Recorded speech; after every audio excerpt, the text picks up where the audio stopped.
Well, it was an exciting way to start off the OAMP's Riverina and Farah football leagues. 2 weeks back, we've had the Easter break in between round 2. This week, it's shaping up as a big one. Got Shane Buchanan from Afl Riverina with us to go through it all. Welcome, Shane. Thanks, Simon. Mate, the Farah League kicking off on Thursday with the Bombers coming off a 3-point win over Collie there up against the Rock. I guess surprise losers to the Jets in round 1. How do you see that one playing out on Thursday? Yeah, it should be a really good game. I mean, once again, this has been an annual event between Mara and the Rock being played at Robertson Oval. The Bombers would be very happy with their win, there's no doubt about that. 29 points down at one stage against Collie to come back and win, that's a real confidence booster, so that means you can come from anywhere to win. The Rock, yeah, surprisingly, the Jets got over the top of them in that particular game. Obviously struggled up forward. The Jets had a really good day out, kicking 14 goals and 9 different goal kickers. And looking for a winner here, I'm going to go with Mara in this time, and I think their form's been pretty good. To win at Collie in a really good game and to come from behind, that means they're playing with a bit of spirit. So I'm going to go with the Bombers over the Magpies in that one. Now, we mentioned the Jets. They've got to be full of confidence after that win over the Rock.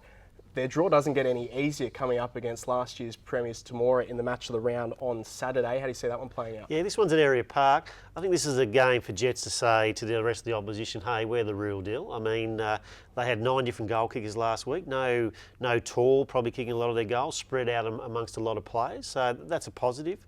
Look, they've got some really talented youngsters, the Jets, and Mitch Maguire and also Lockie Flagg. So they're going in against some quality opposition, and this is probably Jets' best opportunity probably to beat Temora. Obviously, Temora's depleted through suspensions from last year's grand final, so a really good opportunity for them to grab 4 points in. I think they need to grab it to say, well, hey, we're the real deal.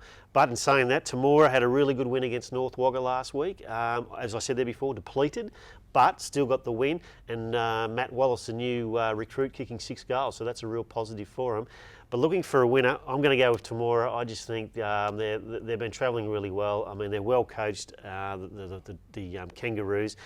Should be a really good game, but I think Temora at Area Park. Very hard to tip against them. Now, East Wagga, an absolutely massive win over CSU. I caught up with Gab McMahon after the match. He sort of said that it's hard to take a gauge out of how the side's going to travel this year after having such a big win.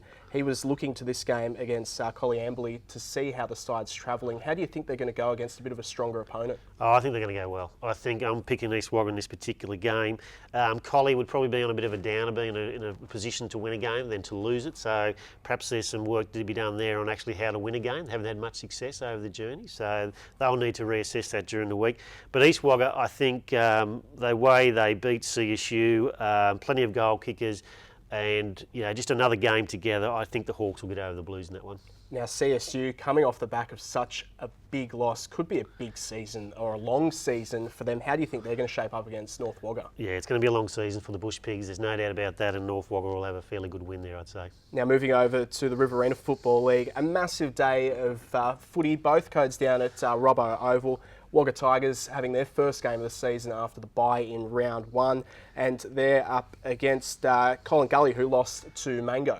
Yeah, look, great initiative by the clubs, and Mara the Rock, Wagga Tigers and Gully and Coolin playing Leeton on Anzac Day, really celebrating that. This is a game Wagga Tigers I think should go in as favourites at this early stage. Obviously haven't played. That game's at 3:30, but I just think probably they've lost less players, I suppose, than probably Colin Gully. In saying that, Colin Gully will be relying on their youth to get them over the line this particular game. But I just think Colin Gully struggled with probably key positional players in the first round. And I think Wagga Tigers maybe structure up a little bit better than what they are. So I'm going to go for the Tigers over the Demons in that one. Very tough loss for Griffith in round 1. 2 points to Turvey from memory. They'll be looking for a big showing on their, their centenary celebrations against Leeton. Yeah, look, if they can't be up for this one, Simon, I think the season's going to be a long one. I mean, centenary, all the old boys back, plenty of hype around the weekend. Yeah, I'm going to go with the Swans over the Crows in that particular one. A couple of big games on Saturday. Main, they're coming off the back of a loss up against Turvey, who won that thriller. How do you see that one going? Yeah, the Lions up against Turvey. Look, Turvey obviously going to improve this year. There's no doubt about that. And Gamma and Gronga and Madong, I suppose the margin against Coolin was a bit surprising for me. I thought that might have been closer. But anyway, it's only round 2. And I'd imagine the Lions will probably redeem themselves and get over the young Bulldogs in that particular one. And match of the round on Saturday, Arvo. Mango up against Hoppers.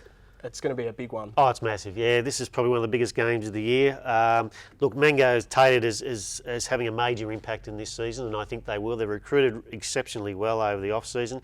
Really smart recruiting, probably filled some holes that they had probably in previous years. And the Mango boys had a great win against Collingully last week, so that gives them confidence going into this particular game. And the other thing they want to do is, win against quality opposition, which Coolman is. There's no doubt about that. The yardstick of the competition this year. Coolman, they secured a good win against their neighbours, Gairmain. I suppose the highlight there was Mitch O'Brien kicking 5 goals, and I suppose Mitch is a smaller type player. I suppose will he be doing that week in and week out? So that's something Coolman will have to work on, making sure they've got plenty of options up forward. The battle in the midfield will be fantastic. Jamie Maddox, obviously a former Quinn medalist and one of the key midfield players in the competition, up against Mitch Danaher, who has a fantastic record in the Canberra competition. So really looking forward to that tussle.